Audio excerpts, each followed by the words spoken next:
unnecessary intro song to totally waste your time.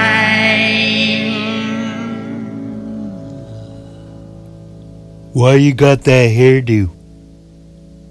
I don't know, I like that hairdo. You got a problem with my hairdo? Yeah, it doesn't belong to you. That hairdo belongs to a guy named Darren, and he's a different color than you. Wait, so how did Darren invent this hairdo? He's the first one that had it, and his friends got it too. You're doing culture appropriation, man. It's not cool. Yeah, I don't know. I think I'm just having my own hairdo. I guess I probably saw it somewhere else. It was on the wall at the hairstylist place. Yeah, 'cause they stole it. 'Cause they stole it from Darren. Yeah, but I've seen lots of people besides Darren have this haircut. It's pretty common. In fact, it's kind of actually the way it grows out of my head. No, you specifically combed it that way. I don't know what to say. You know, all culture is appropriation. That's exactly what culture is. You know, I realize I'm not converting anybody here with this little podcast with an audience of 1.5. So the most I'm going to do here is maybe prep a few of you with quippy comebacks when people accuse your hairdo of belonging to somebody else.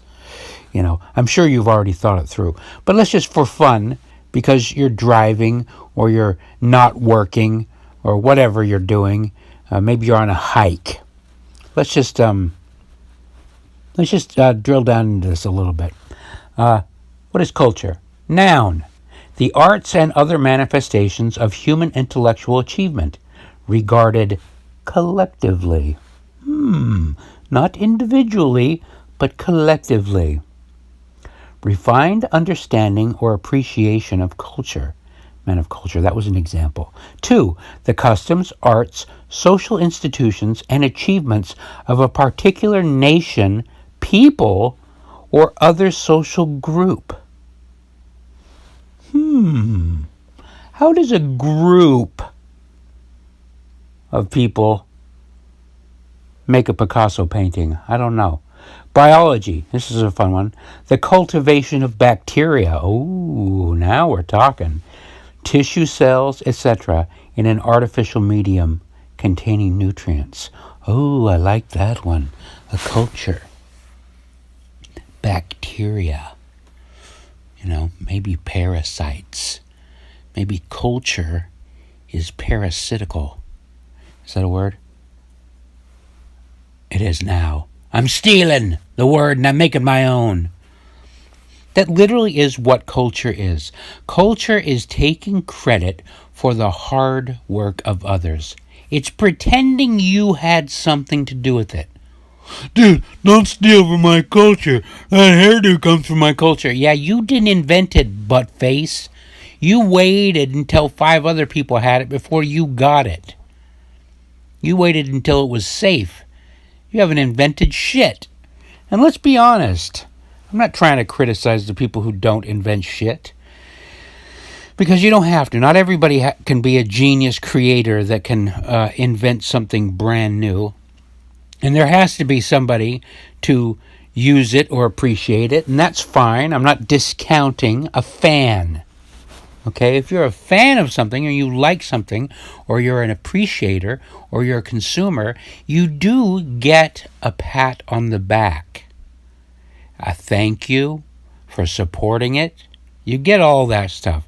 What you don't get, though, is credit for coming up with the idea.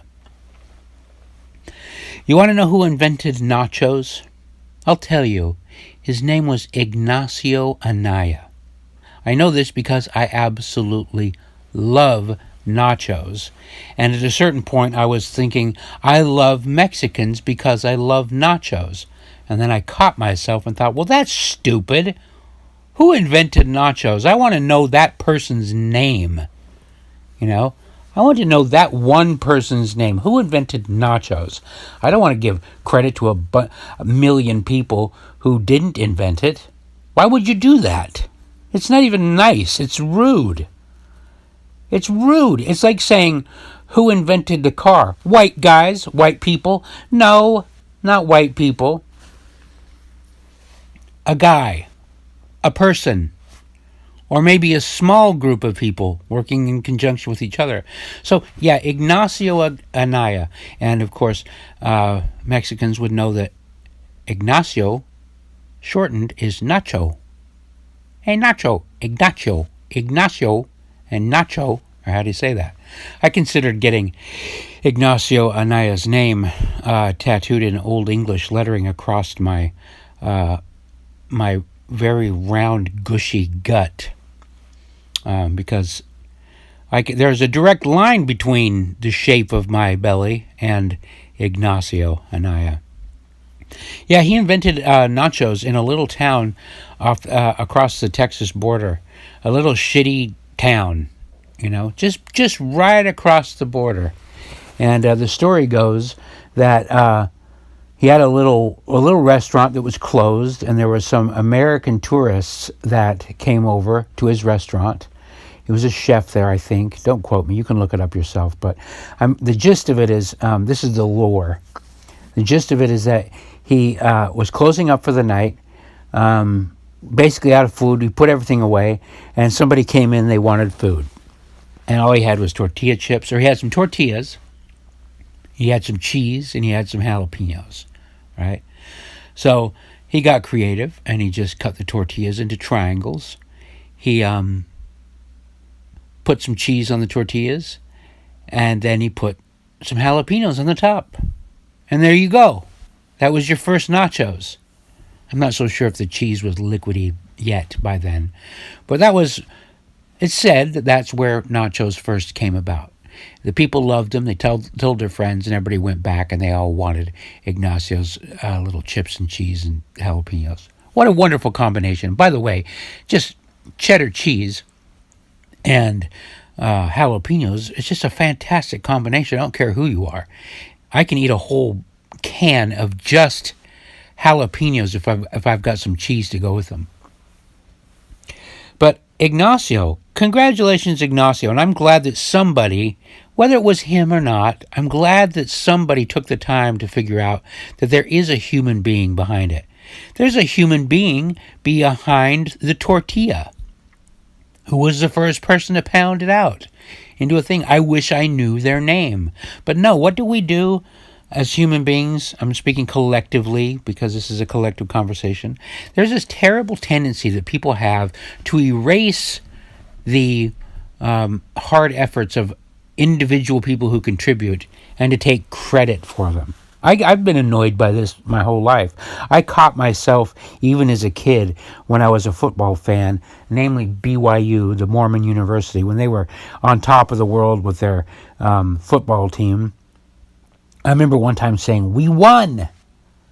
And then catching myself and thinking, we didn't do shit. I watched some other people won, and I had nothing to do with it. This is, of course, offensive to many fans. I've said this over the years. I have really bummed out a lot of people by correcting them when they say we won. I say, no, we didn't. They did. You might have helped in some small way, I guess, by yelling through your television. I don't know. Buying tickets, I guess, is part of it. I'm willing to give you a sliver. I really am. I'm willing to give you a sliver, but not enough credit to actually control that creation or get upset when somebody else appropriates it, because you're exactly appropriating it by claiming it as yours. You're literally doing that. The people, if there is a Mexican that said Mexicans created nachos, I would say, no, Ignacio created nachos.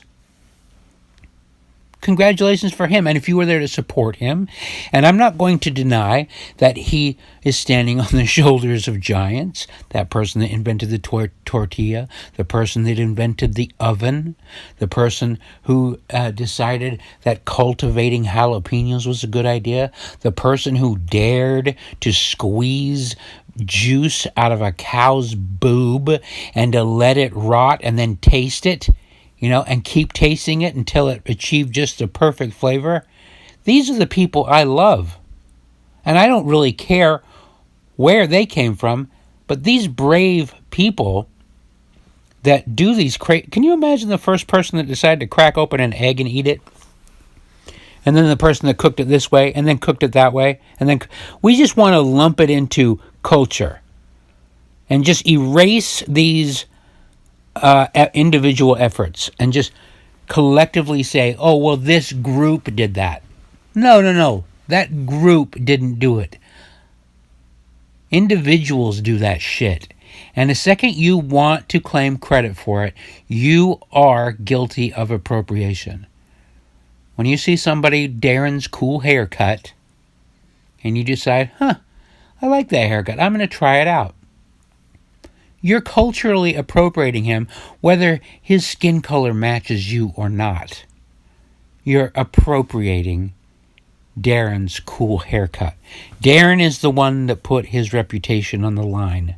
He's the one that braved that new product, or making his hair stick up, or laid flat, or go in a curl, or whatever it is. And you, second, third, fourth hander, the one doing it and watering his idea down, you're an appropriator. That's what culture is. Culture is seeing something you like and saying, well, God damn it, I like that too. And I'm going to try that out. Why? Well, because I'm busy and I don't have time to think of my own ideas. Not everybody can do that. But goodness gracious, can we not give credit where it is due? And can we stop assigning all the wonderful individual efforts to culture? Even if you take all the people, let's stick with Ignacio, right? Ignacio and the person who cultivated jalapenos, and the person person or people. First, you got the guy who dares to drink milk out of the boob of a cow, right? That's probably the first big thing. Who did that first? And then the guy that decides, well, we could squeeze out a bunch. Instead of me just sucking on this little tit, I can squeeze a bunch out and put it in a bucket, or put it in a jar, or put it in multiple jars, and oh shit, one's going bad. Well, I'm going to let it keep going bad. I'm going to open up and I'm going to sniff it. So you got a few people in that chain. Not a ton. Certainly not a city's worth of people. But if you break down all of the things, the person who cultivated corn, the person that let the corn get hard, the person that ground the corn, the person that made the first tortilla, the person that first fried the tortilla, the person that first, baked. And, the thing is what you'll find is that group of people is even smaller, where I'm trying to intentionally expand the group of people to get credit, but what really happens is you got guys like Benjamin Franklin and Tesla and inventors, and it's even on the level of cooks and chefs. You have relatively few people who actually dare to do things differently and to create something new, to not follow a recipe. So even if you are standing on the shoulders of giants, there's still a very small group of people who actually do something differently. Very few people will say, no, I'm going to leave my house with a different hairdo today, one that's going to get me marked and get me in trouble. And they get in trouble for weeks and months until finally somebody else adopts their idea. Same with music. Oh, that guy did it differently. The people who do it differently, and I'm not trying to be an Apple commercial, but they have to deal with a lot of fucking bullshit. When is a good idea ever immediately accepted? It's not. I'll bet you Ignacio had to deal with shit from the other local restaurants. Critics say, fucking nachos. You still do. Think about it. People still look down on people like Nachos. You got these foodies that love 5-star restaurants. Well, guess what? They probably are talking shit about Nachos. So old Ignacio Anaya, he probably had to deal with some bullshit.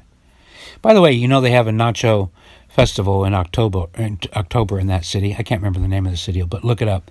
I felt like going there one year. Maybe I will go there. I've seen some little postings of it, and it looks pretty pathetic. Like, it should be huge. In my opinion, it should be like bigger than the Rose Bowl parade, But it's a shitty little town, and they have a hard time making it really big. And if you're from there, hey, no offense. Honestly, your party looks fun, and I'm meaning to come there, so don't think I'm talking shit.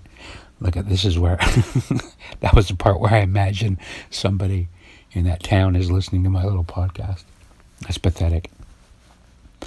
But yeah, so that's a little bit of speaking about that. I don't know how you would change a culture to make it more appreciative of individual efforts, because in that first definition, you see that culture is all about the collective. And boy, collectivists really, really want to downplay individual efforts. If you try to go to anybody's culture, any little group, and if they claim something from being their culture, like a certain culture might take credit for a certain dance. If you want to go, hey, who did that dance first? Well, we don't know. Well, come on, who did it? Trace it back. You got some books, Turns out it was probably some lady named Emily that did that dance first. Why are you not giving her credit? Why are you taking credit for her dance? Why are you guys taking credit for these certain musicians? I mean, and it's easy to do because, once one guy, culture and genre are basically intertwined, aren't they? Don't you think? So once one guy makes his first ska song, he does it, him and his little band, they get popular for it. Then a whole genre comes around, and then people say, well, I like ska. And so they're referencing all these people who are essentially building their thing off the back of the first guy. And the people in the bands, generally speaking, will probably reference back to the earliest things, like I was inspired by this guy. But then you get 4 or 5 different bands removed, and then the first guy's erased, and then they say, well, Jamaicans invented it, or whatever. And it's like, no, it wasn't this whole group of people that invented that. It was one guy did most of it, and then everybody else built on top of it. I'm not a big fan of culture. I'm not. And I get in trouble all the time because for saying that, because I know that there's other bad people throughout time that have said similar things. But who was it that said, you can Google this, I don't know who it was, when I hear the word culture, I reach for my gun. And there's something to that quote. I don't know, I can't remember who said it, but to me, when somebody does talk about culture, the idea of reaching for your gun is a good idea, because usually those people are, in my estimation, and in reality, talking about collective theft of individual efforts. We the people are claiming your work as ours.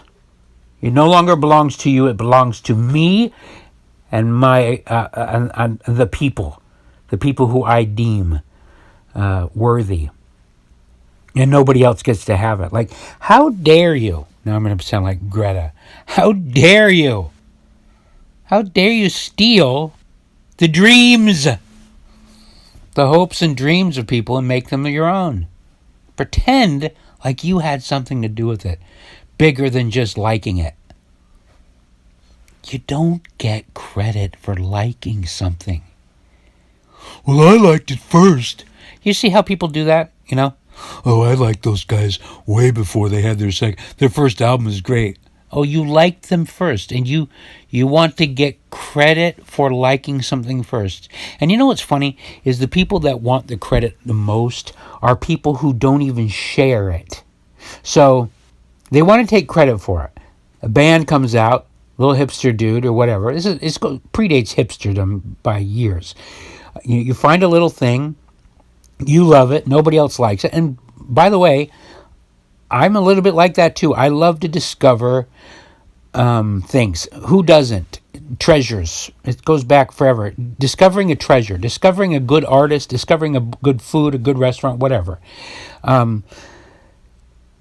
But a lot of times people want to take credit for it, or they look down on late adopters or later adopters because they found it first.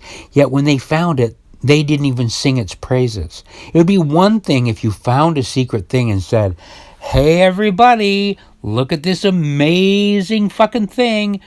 Blast it out, like a DJ might, or, a radio DJ or whatever, or a restaurant reviewer, that would say, oh, I found the best thing.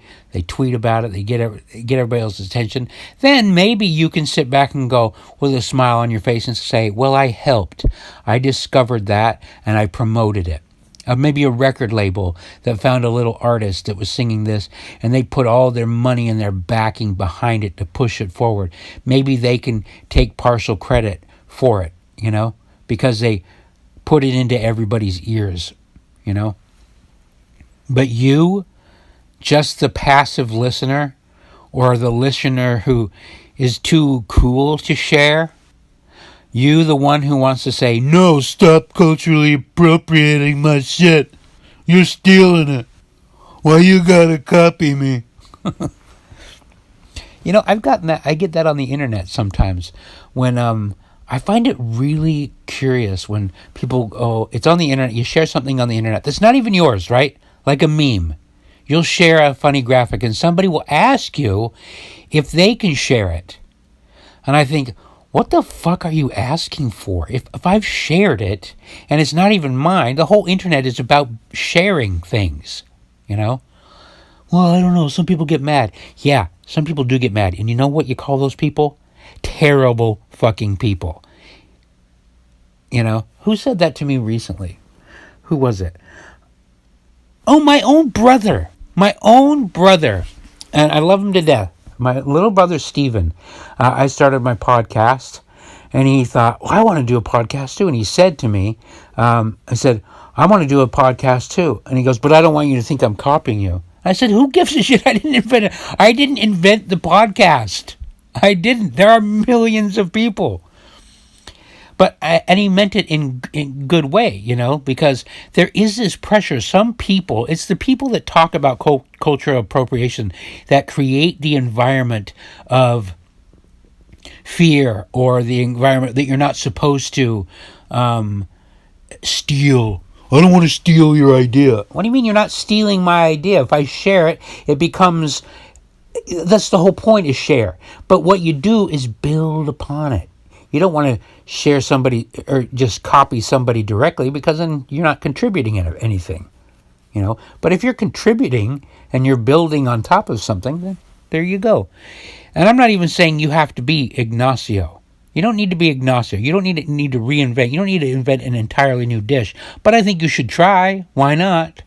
But even a little thing that you add on, because after Ignacio invented nachos, then somebody else went, ooh, I think we should put nachos with meat. Oh, how about some sour cream? Oh, how about an avocado? Each time somebody added a new thing, and it caught on because why? It was good and they dared to do it, where for some fucking reason, and this I can't quite figure out, but for some reason, most people don't have either the creativity or the balls or whatever it takes to just switch something up. Hey, I'll throw an orange slice in there, see what it's like. Didn't taste good. But most people won't do that. And evidence of that is cookbooks. People that follow a cookbook, I'm going, dude, you can glance at the fucking ingredients and then you just make your way from there once you have it. But why not? If you've got a pan and it's hot and you've got ingredients, just start throwing them together, see what it tastes like. It's just weird how few people, relatively speaking, have any courage. I don't know, is it courage or desire to create and do something new? I like to hope that it's there. That's why I invented Ping Song, and I invented all these little different games to trick people into tapping into what I believe is their creative force that I believe is in most people dormant from childhood. Like every kid, you don't meet children who aren't creative. Like little tiny children, they're all creative. They're just trying stuff out. They're little scientists. They throw dirt on here, and it's a series of, adults correcting them and saying, you can't do that. I remember once I was I was at a little camp, and there was a little girl, and I was having, at this camp, I make what I call a puerco de pancho, which is a pig in a blanket Mexican style, which is basically a hot dog rolled in a tortilla. And then I make a little cup of dipping sauce. By the way, I know other people have come up with, I've been doing this for years. I was the first. Obviously, I wasn't the first. But I invented it on my own.